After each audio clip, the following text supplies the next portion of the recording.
মটরশুঁটি দিয়ে শুকনো শুকনো কিংবা ঝোল ঝোল আলুর দম, কিংবা হিং দিয়ে সম্পূর্ণ নিরামিষ, অথবা রিচ গ্রেভি সহ কাশ্মীরি দম আলু। যে কোনো রকম দম আলু বা আলুর দম আমাদের বড্ড প্রিয়। সঙ্গে চাই লুচি, পরোটা কিংবা পোলাও।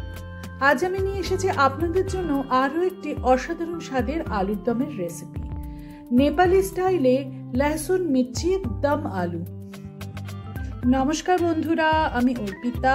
আপনারা দেখছেন food and passion by Arpita. Nepali style lahsun mirchi dum aloo বানানোর জন্য আমি নিয়ে নিয়েছি 1 কিলো বেবি পটেটো বা ছোট আলু। আলু আমি সেদ্ধ করে খোসা ছাড়িয়ে নিয়েছি। এবার কাঁটা চামচের সাহায্যে আলুতে ছোট ছোট হোল করে দিচ্ছি, যাতে নুন মশলার স্বাদ আলুতে খুব ভালো করে ঢুকে যায়। আমার চ্যানেলে আরও কিছু আলুর দমের রেসিপি আছে, আমি আপনাদের জন্য আই কার্ড ও ডেসক্রিপশন বক্সে লিঙ্ক দিয়ে দেবো, আপনারা অবশ্যই চেক করে নেবেন। আলুতে আমি 1 চা চামচ নুন দিয়ে ভালো করে মিশিয়ে দিচ্ছি, যাতে নুনের স্বাদ আলুর মধ্যে আগে থেকেই ঢুকে যায়। এবার আমি একটা মশলা তৈরি করে নেব। মশলা তৈরির জন্য একটা বোলে নিয়ে নিয়েছি 8-10টা শুকনো লঙ্কা ও 5-6টা কাশ্মীরি লঙ্কা। কাশ্মীরি লঙ্কার পরিবর্তে আপনারা কাশ্মীরি লঙ্কা গুঁড়ো ব্যবহার করতে পারেন। নিয়ে নিয়েছি বেশ অনেকগুলো রসুনের কোয়া। এখানে আমি 2টো মাঝারি সাইজের গোটা রসুন ছাড়িয়ে নিয়েছি, প্রায় 20 থেকে 22টা কোয়া ছিল। দিয়ে দিয়েছি 1/4 কাপ ভিনেগার। এর সাথে দিয়ে দিচ্ছি 1/4 কাপ ফুটন্ত গরম জল। ফুটন্ত গরম জলে সমস্ত মিশ্রণ খুব ভালো করে 15-20 মিনিটের জন্য ভিজিয়ে রেখে দিচ্ছি, যাতে সমস্ত মশলা খানিকটা কুক হয়ে যায় এবং নরম হয়ে যায়। ঢাকা দিয়ে আমি 15 মিনিটের জন্য রেখে দিচ্ছি। 15 মিনিট পরে দেখুন সমস্ত উপকরণ বেশ নরম হয়ে গিয়েছে। আপনারা কিন্তু যদি চান আপনারা ঝালের পরিমাণ কতটা খাবেন সেই হিসেবে লঙ্কার পরিমাণ কম করতে পারেন, সেক্ষেত্রে কাশ্মীরি লঙ্কার পরিমাণটা একটু বাড়িয়ে দিতে পারেন। নেপালি রান্না সাধারণত একটু স্পাইসি হয়, তারা পাহাড়ের লোক তো, পাহাড়ি মানুষ অনেক বেশি স্পাইসি রান্না খেতে পারে। আপনারা অবশ্যই আপনাদের স্বাদ অনুযায়ী লঙ্কার পরিমাণ বাড়িয়ে কমিয়ে নেবেন। আমি সমস্ত উপকরণ ভালো করে একটা মসৃণ পেস্ট তৈরি করে নিলাম। এবার একটা কড়াইতে 3 টেবিল চামচ সাদা তেল গরম করে নিচ্ছি। আপনারা যদি চান সাদা তেলের পরিবর্তে সর্ষের তেলও ব্যবহার করতে পারেন, তবে আমার পার্সোনালি এই রান্নায় সাদা তেলের স্বাদই ভালো লাগে। তেল গরম হয়ে গেলে আমি সেদ্ধ করে নুন মাখিয়ে রাখা আলুগুলোকে এতে দিয়ে দিচ্ছি। হাই ফ্লেমে নাড়াচাড়া করে আলুগুলোকে ভেজে নিচ্ছি।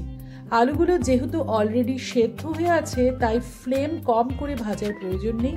হাই ফ্লেমেই নাড়াচাড়া করে ভেজে নিয়ে আলুগুলো সোনালি রং ধরা পর্যন্ত আমি ভালো করে ভেজে নিচ্ছি। এবার এতে মিশিয়ে দিচ্ছি আগে থেকে তৈরি করে রাখা এই মশলার পেস্টটা। মশলার পেস্ট আলুর সাথে খুব ভালো করে মিশিয়ে নিচ্ছি। মিক্সির গায়ে তো অনেকটা মশলা লেগে থাকে, আর আমি এই মশলাগুলো যে ভিনেগার ও জলের মিশ্রণে ভিজিয়ে রেখেছিলাম, সমস্তটা তো আমার এই মিক্সিতে দিয়ে পেস্ট করতে প্রয়োজন হয়নি। সেই জলটা মিক্সির বাটিতে দিয়ে, সেই জলটা আমি ভালো করে মিক্সির বাটিটা ধুয়ে নিয়ে সেই জলটা আলুর দমে দিয়ে দিলাম। সাধারণত এই আলুর দমটি শুকনো শুকনো হয়, তাই আমি এখানে এর বেশি জল দিলাম না। তবে আপনারা যদি চান একটু গ্রেভি গ্রেভি খেতে, তবে অবশ্যই আরও একটু জল দিতে পারেন, তবে শুকনো শুকনো খেতে বেশি ভালো লাগে। এই সময় খুব ভালো করে আমি নাড়াচাড়া করে মিশিয়ে নিয়ে সিজনিংটা চেক করে নিলাম।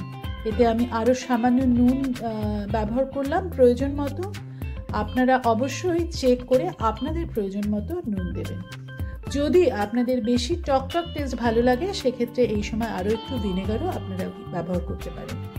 এবার একটা তড়কা প্যানে 1 টেবিল চামচ সাদা তেল গরম করে নিয়ে ওতে 1 টেবিল চামচ কুচানো রসুন দিয়ে দিলাম 1/2 টিস্পুন মতো চিলি ফ্লেক্স। চিলি ফ্লেক্সের পরিবর্তে আপনারা শুকনো লঙ্কা ছোট ছোট টুকরো করে কেটেও নিতে পারেন।